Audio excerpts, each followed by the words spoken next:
오페라의 전성시대라 불리는 19세기 후반 이태리 최고의 오페라 가수 아델리나 페티가 프랑스의 작은 어느 마을로 여행을 떠나게 되었습니다.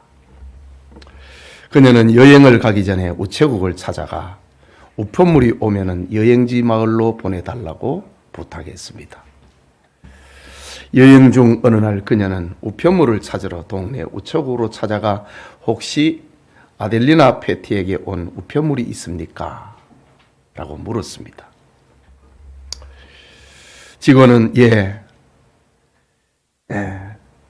우편물이 있는데 찾으시려면 신분증을 보여주십시오 라고 했습니다.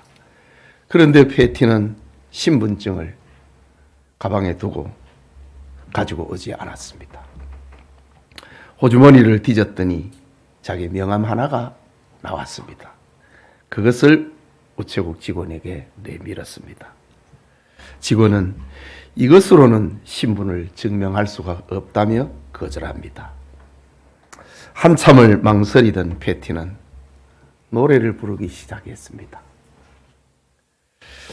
몇 분 사이에 우체국은 사람들로 가득 찼고 그들은 넋을 잃고 페티의 노래를 들었습니다. 노래가 끝난 후에 페티는 제가 아델리나 페티라는 것을 이만하면 증명이 되겠습니까? 라고 직원에게 묻습니다. 그러자 우체국 직원은 만족합니다. 아델리나 페티가 아니면 당신같이 노래를 할 사람은 없습니다. 라며 우편물을 주었다는 이야기가 있습니다. 여러분, 페티가 노래로 자기를 증명했듯이 그리스도인도 자기가 그리스도인이라는 사실을 증명할 수 있어야 합니다. 그것은 먼저 자기 안에 내적인 증거가 있어야 하고 세상 앞에 그리스도인이라고 공개할 수 있는 외적 증거도 있어야 합니다. 때로는 사탄의 유혹 앞에서 당당하게 밝힐 수 있는 신앙 고백도 있어야 하는 것입니다. 그리스도인이란 그리스도를 내 인생의 주인으로 모시고 그분 안에서 살아간다는 말입니다. 물론 우리가 그분의 뜻대로 완전하고 완벽하게 살 수는 없습니다. 중요한 것은 주님에 대한 자기 신앙의 분명한 고백이 있어야 한다는 말입니다. 로마서 10장 10절에 사람이 마음으로 믿어 의에 이르고 입으로 시인하여 구원에 이르니라 라는 말씀도 이것을 반영하는 말씀입니다. 오늘은 새로운 피조물 그리스도인이라는 제목으로 고린도후서 강해 계속하고자 합니다. 말씀을 듣는 모든 성도님들에게 하나님의 은혜가 임하기를 소원합니다. 첫째로 하나님을 두려워하고 사랑하는 그리스도인입니다. 본문 11절을 보면은 우리는 주의 두려우심을 알므로 사람들을 권면하거니와 우리가 하나님 앞에 알리어졌으니 또 너희의 양심에도 알리어지기를 바라노라고 했습니다. 고린도 교회에 보내는 바울의 편지지요. 여기 주의 두려우심이란 말은 절대자에 대한 자연인들의 가지는 막연한 두려움이나 하나님께서 사람들의 마음에 심어놓으신 공포가 아닙니다. 여기 알므로라는 헬라어 에이도는 비상적인 알을 넘어서서 영적 비밀에 대한 체험적 지식을 말하는 겁니다. 알다시피 바울은 교회의 박해자가 되어서 다메섹으로 가는 도중에 주님을 만난 경험이 있었습니다. 그는 광명한 빛이 자기를 둘러삼과 동시에 사울아 사울아 네가 어찌하여 나를 박해하느냐라는 음성을 들었습니다. 그것은 심판자로 나타나신 거룩한 두려움이었습니다. 오늘 고린도후서 5장 10절에도 이는 우리가 다 반드시 하나님의 심판대 앞에 나타나게 되어 각각 선악간에 그의 몸으로 행한 것을 따라 받으려 함이니라. 이런 두려움을 말하는 겁니다. 사람이 완벽하고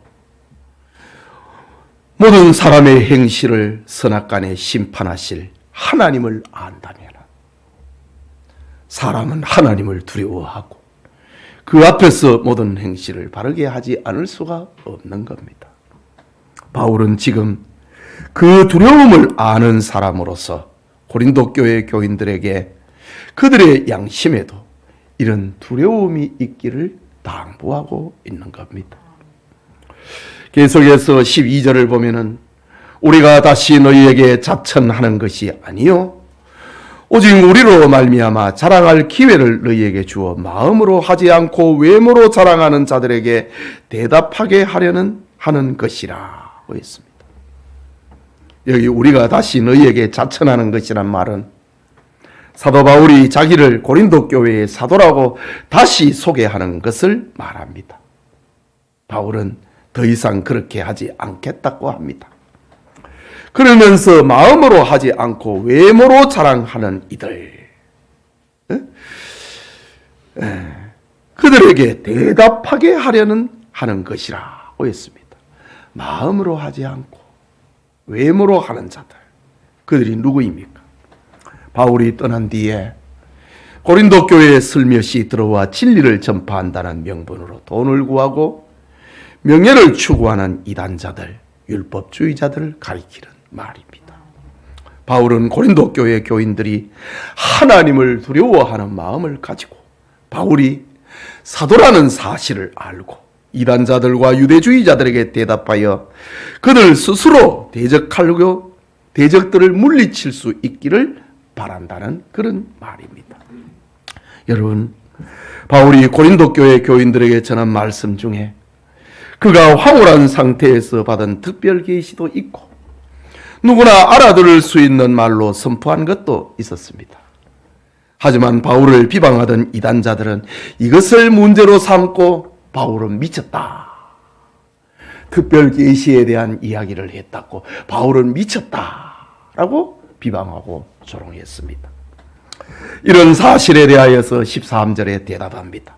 우리가 만일 미쳤어도 하나님을 위한 것이요 정신이 온전하여도 너희를 위한 것이니라고 했습니다.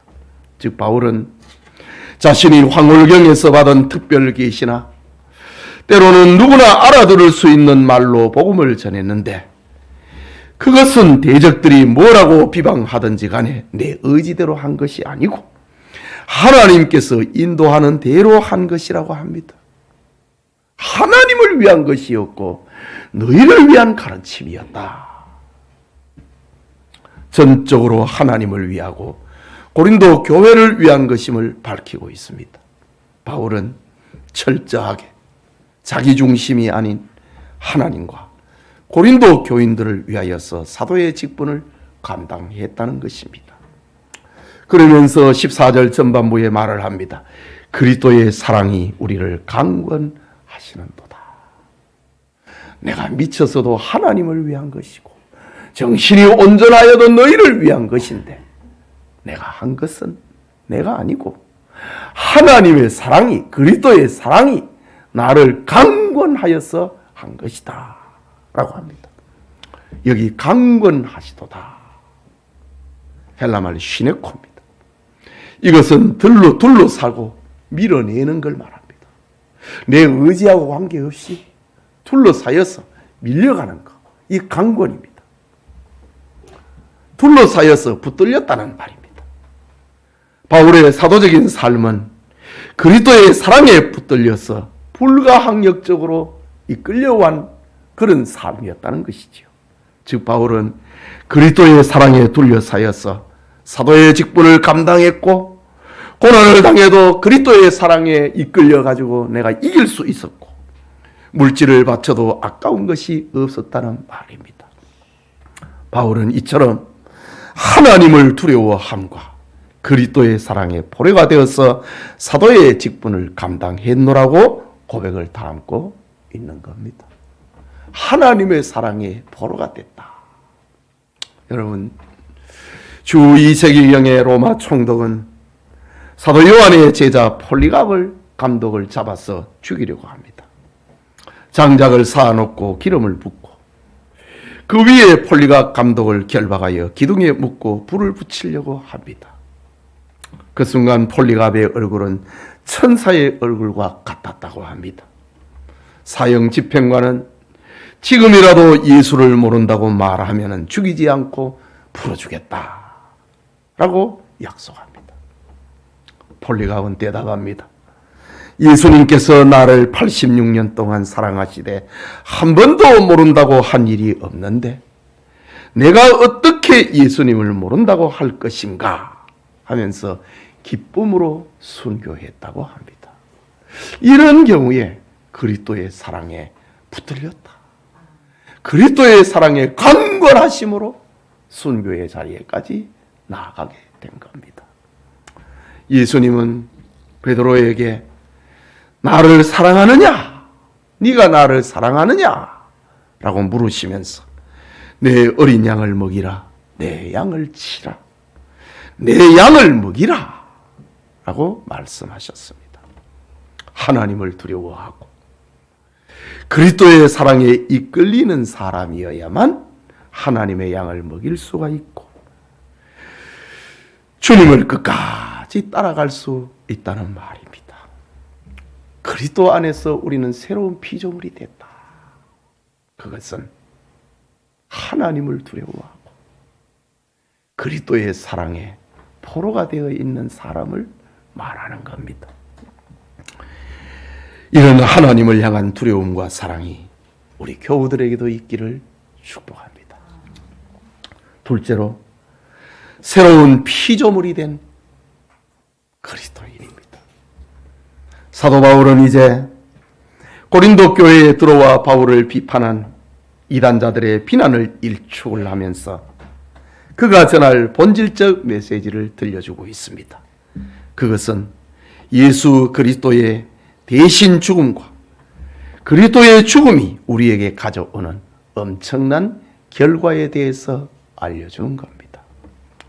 14절 중간과 15절을 보면은 그리스도의 사랑이 우리를 강건하시는도다. 그 다음에 말씀 우리가 생각하건대 한 사람이 모든 사람을 대신하여 죽었은즉 모든 사람이 죽은 것이라. 그가 모든 사람을 대신하여 죽으심은 살아있는 자들로 하여금 다시는 그들 자신을 위하여 살지 않고 오직 그들을 대신하여 죽었다가 다시 살아나신 그를 위하여 살게 하려 함이라. 이게 복음의 메시지입니다. 그리스도께서 우리를 위해 죽었다. 그때 나도 죽었다는 겁니다. 그리스도께서 나를 대신하여 죽으심은 나를 위해서 살지 않고 나를 위해서 대신 죽으신 그리스도를 위해서 살게 되는 것.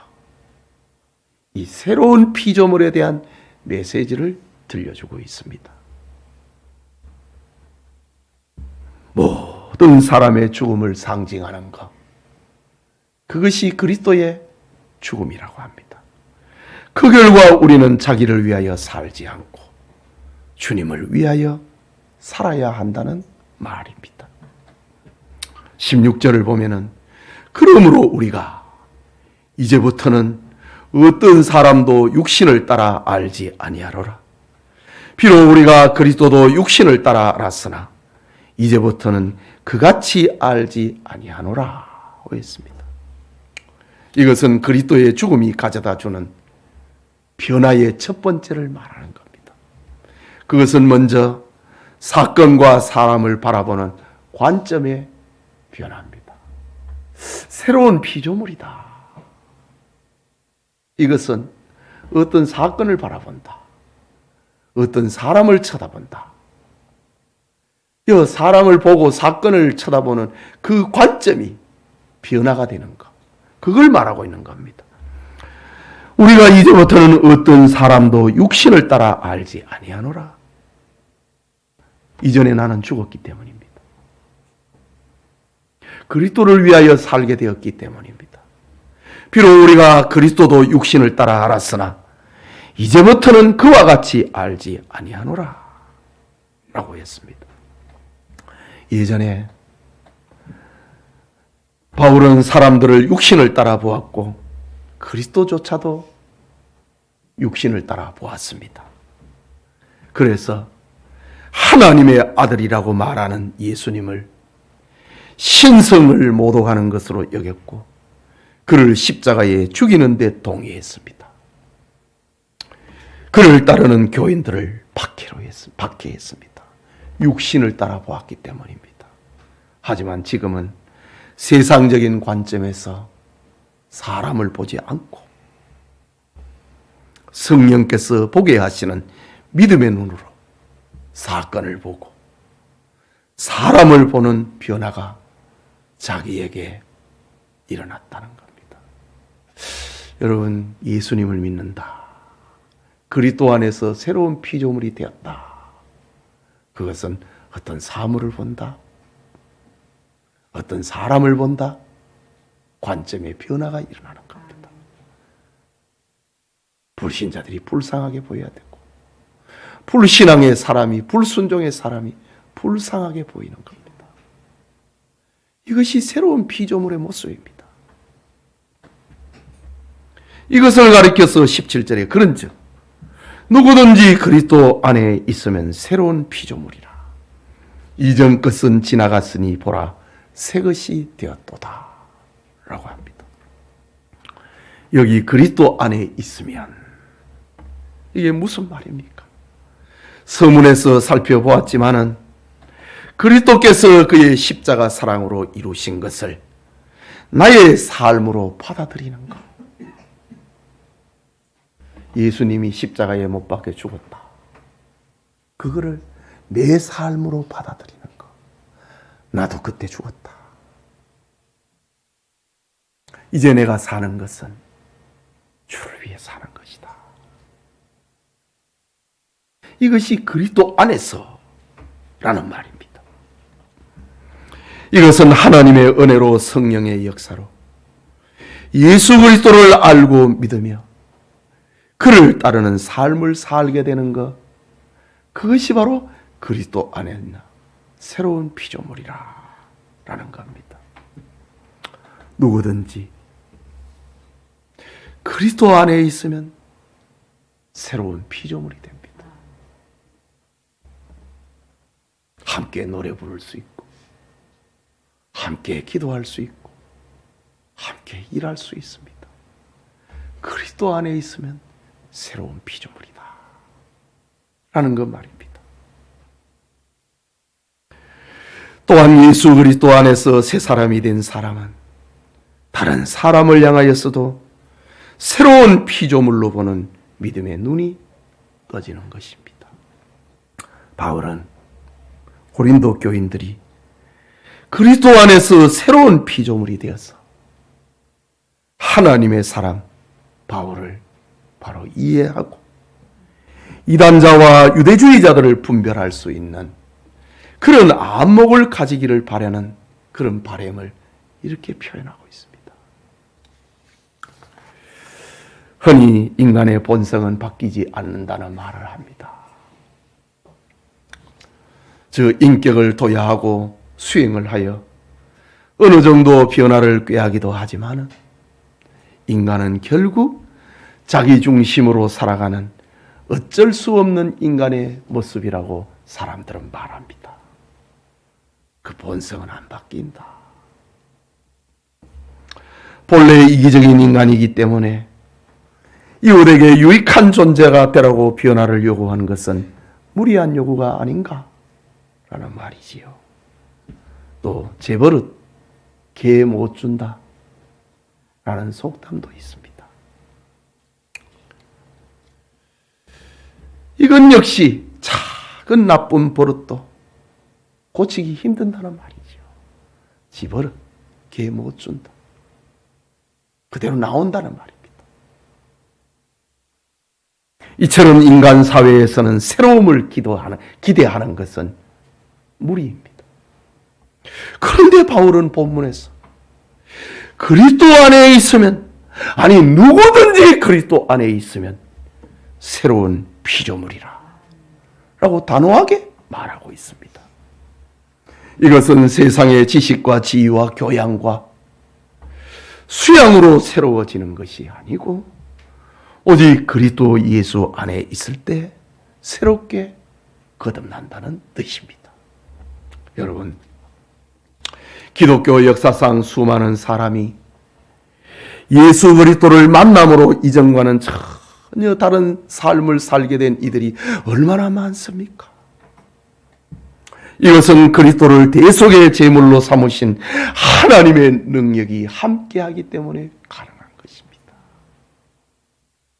물론 교인 중에는 신앙에 합당하지 못한 삶을 사는 사람들도 있습니다. 역사상 기독교 국가들이 저지른 추악한 만행은 부인할 수가 없습니다.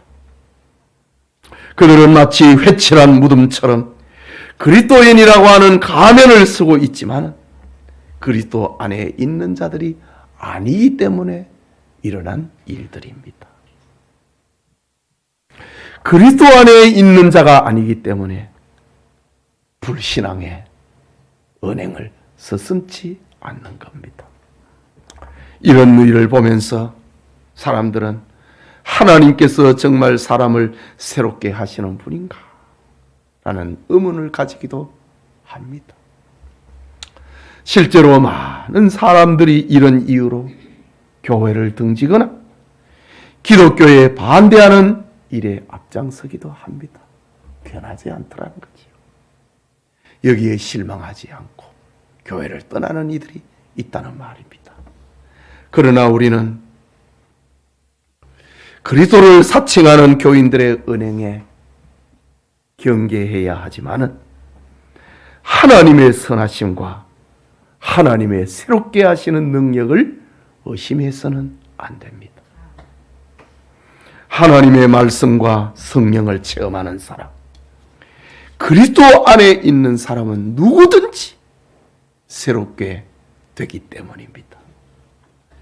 이것은 본서를 기록하고 있는 바울의 경험을 통해서 밝혀진 것입니다.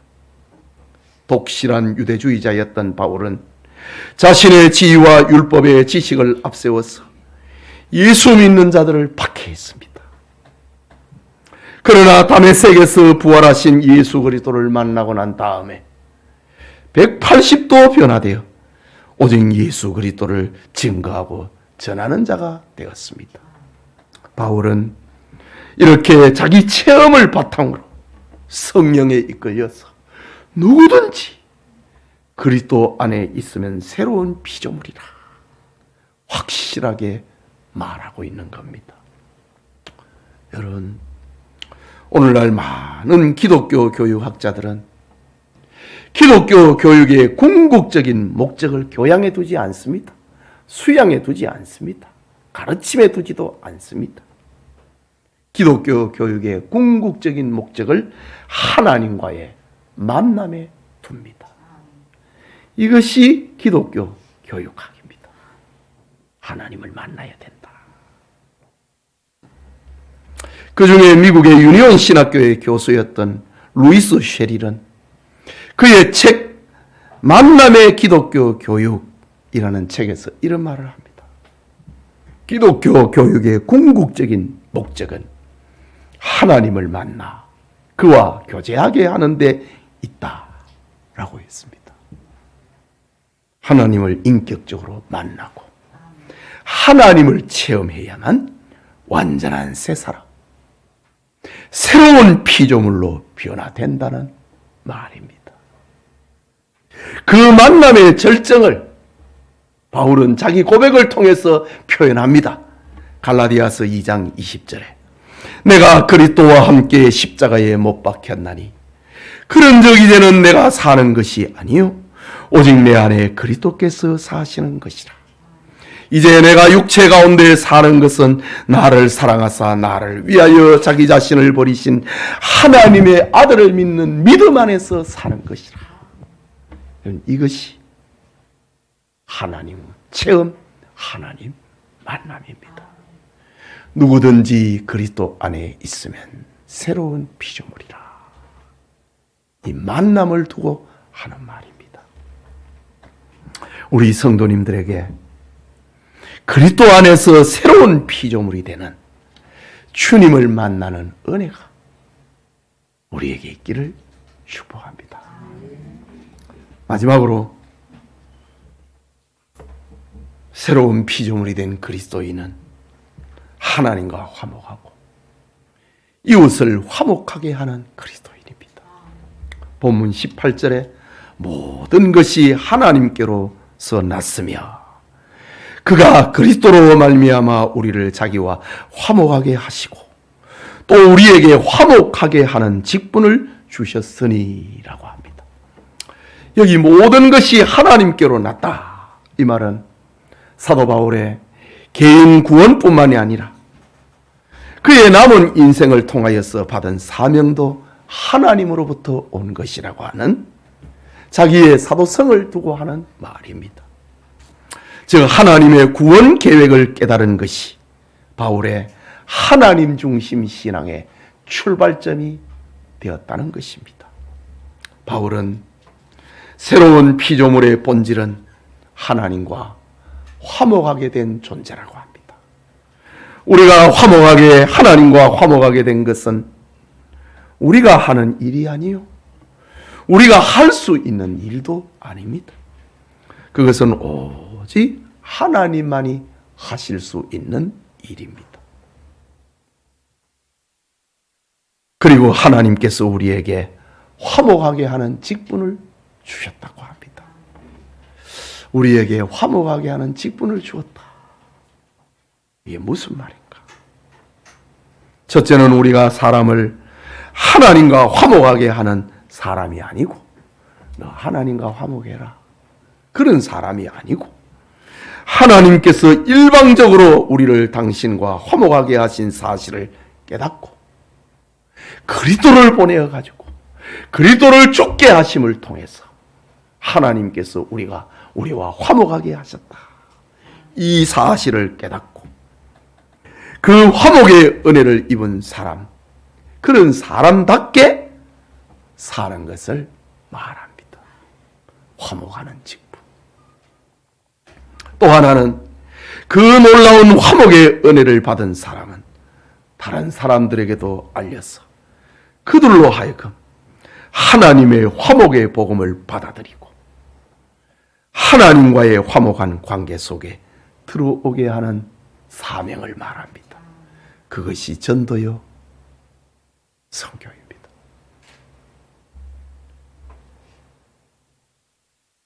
내가 받은 이 화목하게 하는 화목의 은혜를 내가 받았다.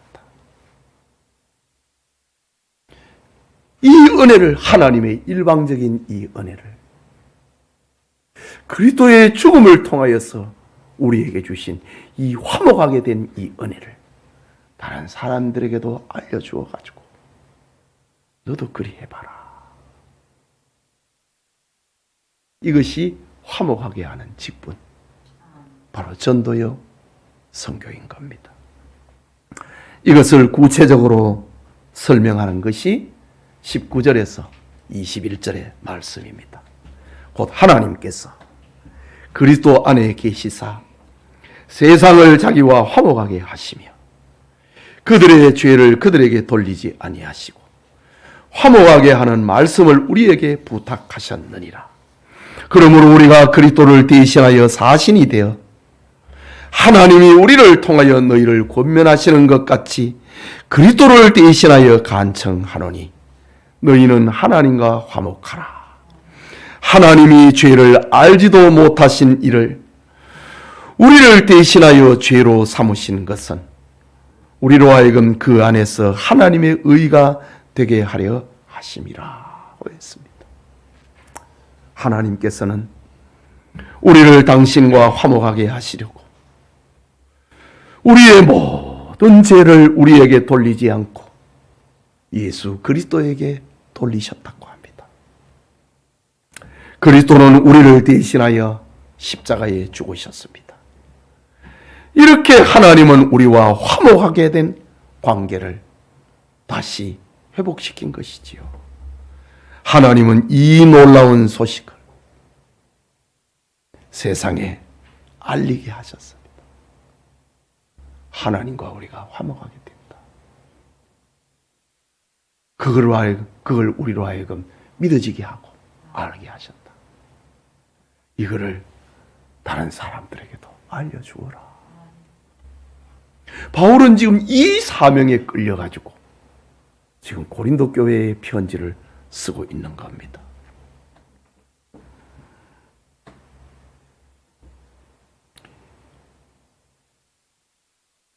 이런 화목하게 하는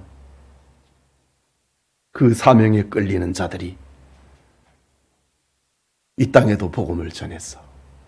140년 전에 한국 교회가 세워지게 된 것입니다. 이 놀랍고 기쁜 소식을 전하지 않겠다면 하나님의 은혜로 화목함을 얻은 사람에게 있을 수 없는 일이다. 화목하게 하는 일을 거절하는 것은 그리스도인의 마땅하고도 고귀한 직분을 무시하는 것과 같은 겁니다. 너가 하나님과 화목했느냐? 이게 보통 은혜인가? 이 복음을 알려주어서 그도 하나님과 화목하게 만들어 주어라. 화목하지 않으면 지옥 간다. 이거는 선택의 문제가 아니고 반드시 해야 할 일이라는 겁니다. 이것을 전하지 않으면 하나님의 은혜를 무시하는 것이고 배은망덕한 행위가 되는 것입니다. 그래서 바울은 그리스도를 대신하여 고린도 교회 교인들에게 하나님과 화목해라 라고 말합니다. 그리고 화목의 복음을 전하라 라고 권면하고 있는 겁니다. 여러분, 우리 역시 그리스도로 말미암아 하나님과 화목하게 된 새로운 피조물입니다. 우리는 그리스도의 사신입니다. 그리스도의 대사가 되었습니다. 대사는 파송을 받은 사람을 위하여 일하는 심부름꾼입니다. 그렇기 때문에 그리스도께서 나를 보내셨다 라는 긍지를 가지고 당당해야 합니다. 하나님과 화목하라. 그리고 이웃을 화목하게 하라. 이것이 새로운 피조물 된 그리스도인의 사명이다 라는 겁니다.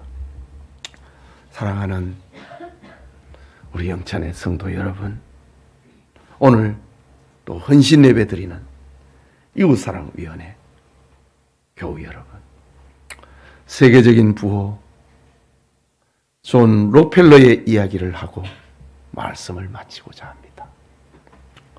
록펠러는 36살에 백만장자가 되고 48살에 미국에서 제일 큰 회사를 경영하고 53살에는 세계 최고의 부자가 됩니다.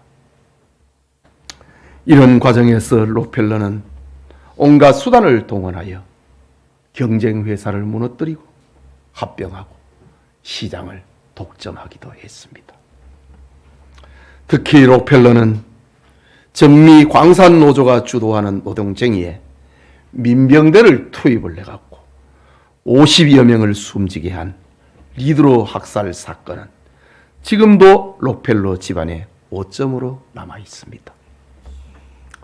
록펠러는 당대에 가장 혐오스러운 인물이라는 오명을 쓰기도 했습니다.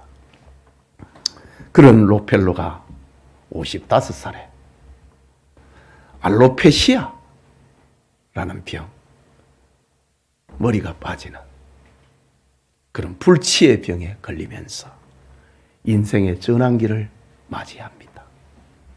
그는 음식을 소화하지 못하고 나날이 눈썹과 머리카락이 빠져갑니다.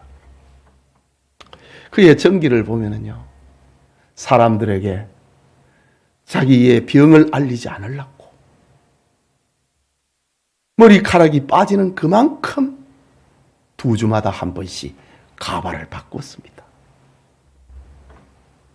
그리고 나중에는 온전한 가발을 그래 쓰기도 합니다. 결국 그는 1년 이상을 살지 못한다는 진단을 받습니다. 의사의 최후 진단을 받고 휠체어를 탄 채 병원 로비를 지나던 록펠러는 로비에 걸려있는 액자의 성경 구절이 눈에 들어왔습니다.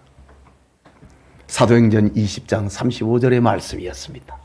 주는 것이 받는 것보다 복이 있다 라는 말씀이 그의 눈에, 너는 1년밖에 못 산다. 사장님은 1년밖에 못 삽니다. 이런 청천벽력 같은 의사의 진단을 듣고 병실로 돌아가는 길에 휠체어에서 벽에 걸린 액자를 보았습니다. 그는 지금까지 충실한 11조 생활을 했고 자선 사업을 부지런히 했지만은 결국 자기를 위한 삶의 방편이었다는 것을 깨닫습니다. 내가 죽으면 뭐하지?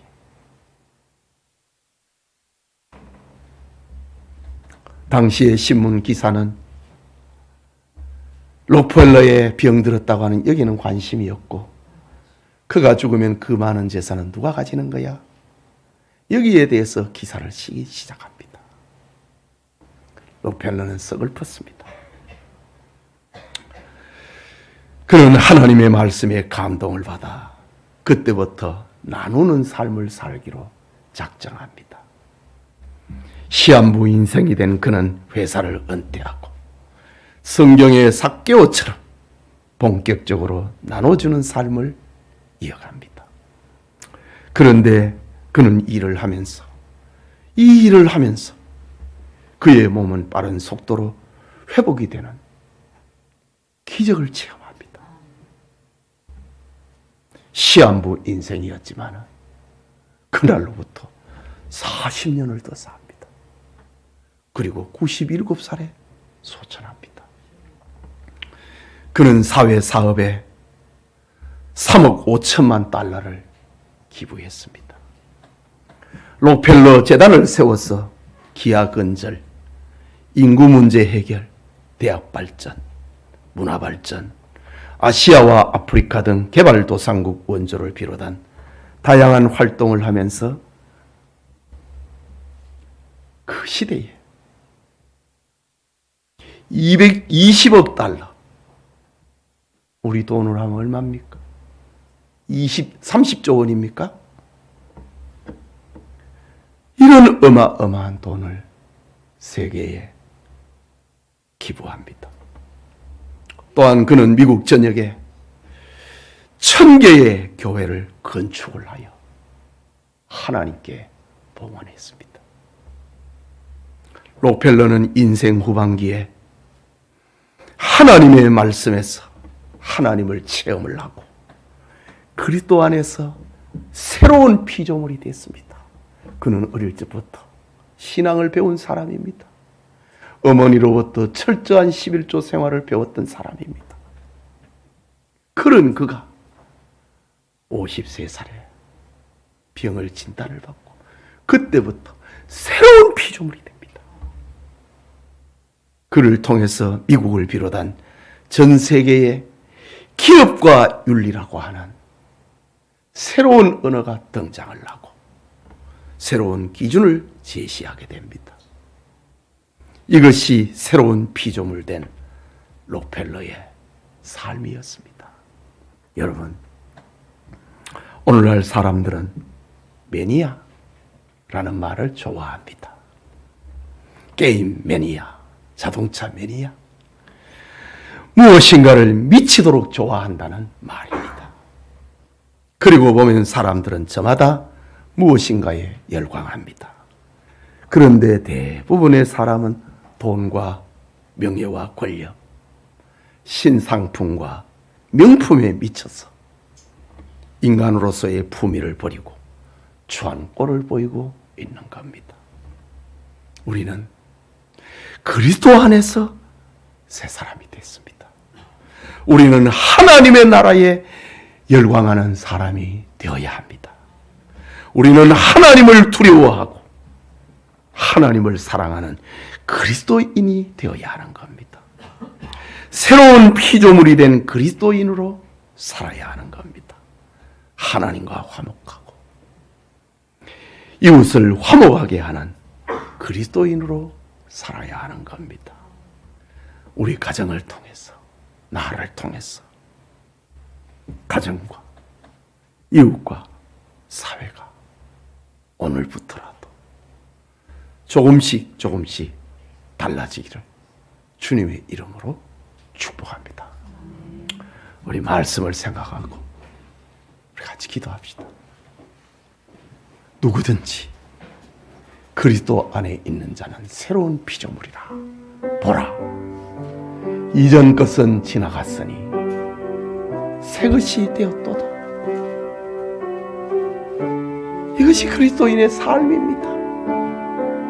새로운 피조물 된 삶입니다. 우리 말씀을 생각하면서 나는 왜 변하지 않는가? 왜 우리 가정은 변하지 않는가? 왜 나의 미래는 답답한가? 다시 복음으로 돌아오십시오. 그리스도 안에서 사람이 되어야 합니다. 하나님을 만나야 됩니다. 체험해야 됩니다. 그래야 새 사람이 될 수 있습니다. 주님을 향한 인격적인 만남이 없으면 우리의 인생은 그리스도인의 모조품이 되어버리고 맙니다.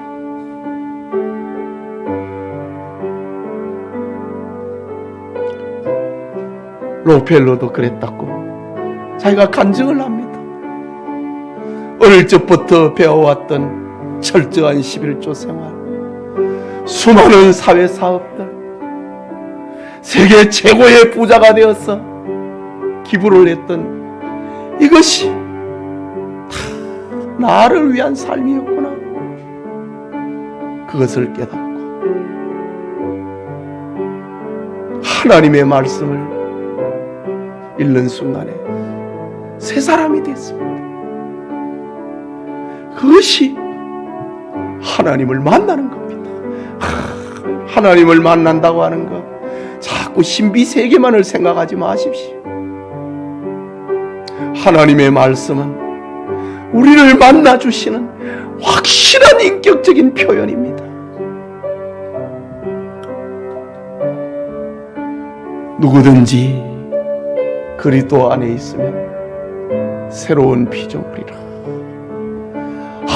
교회 다니고 오래 다니고 직분이 됐는데 그 사람은 10년 전이나 20년 전이나 30년이나 똑같아. 얼마나 서글픈 말입니까? 그게 어디 좋은 말입니까? 안 변한다는 말 아닙니까? 우리는 그런 소리를 들으면 안 된다고요. 누구든지 그리스도 안에 있으면 새로운 피조물이라. 성령의 능력이, 하나님의 말씀이 우리를 변화시키는 겁니다. 이것이 진정 그리스도 안에 있는 사람이어야입니다. 여러분, 다 됐다고 생각하지 말고 정말 주님을 인격적으로 만나고 새로운 피조물이 되는, 이전 것은 지나갔으니 보라 새 것이 됐다. 그런 축복이 바울의 것만이 아니라 내 것이 되게 해달라고 우리 같이 기도합시다. 자비하신 하나님 아버지, 은혜를 감사합니다. 주의 한적한 시간에 지난주에 그랬던 것처럼 오늘도 하나님의 말씀을 듣는 그것으로 끝나지 말고 누구든지 그리스도 안에 있으면 새로운 피조물이라. 하나님을 두려워하고 그리스도를 사랑하는 피조물, 그리스도를 만나는 새로운 피조물, 하나님과 화목하고 이웃을 화목하게 하는 그런 하여금 새로운 피조물로서 살게 하여 주옵소서. 바울의 자기 고백을 담아서 성령의 이끌림을 받아 편지를 쓰고 있는 이런 이야기가 우리의 것이 될 수 있도록 은혜 베풀어 주옵소서. 바울은 자기 간증을 통하여서 고린도 교회의 교인들의 변화를 추구하였던 것처럼 오늘 우리도 이런 하나님의 말씀을 우리의 것으로 만들어낼 수 있도록 은혜 베풀어 주시옵소서. 나를 통하여서 내 가정이, 내 자녀들이, 내 손길이 미치는 우리 사회의 삶들이 조금씩 변화될 수 있도록 하나님 우리로 하여금 새로운 피조물로 그리스도의 대사와 그리스도의 사신으로 우리를 사용하여 주시옵소서. 하나님, 주님의 말씀을 받고 이렇게 되기 위하여서 기도합니다. 그리스도 안에 있으면, 누구든지 그리스도 안에 있으면 새로운 피조물이라 라는 주님의 말씀 우리가 믿습니다. 세상의 지식과 경험과 이론이 하나님의 능력을 덮어버리지 못하게 하시고 사도 바울이 변화되었던 것처럼 우리도 그리스도 안에서 새로운 피조물이 되게 하옵소서. 이전 것은 지나갔으니 보라, 새 것이 되었도다. 우리의 이야기, 나의 이야기가 되게 하여 주시옵소서. 예수님 이름으로 기도합니다. 아멘.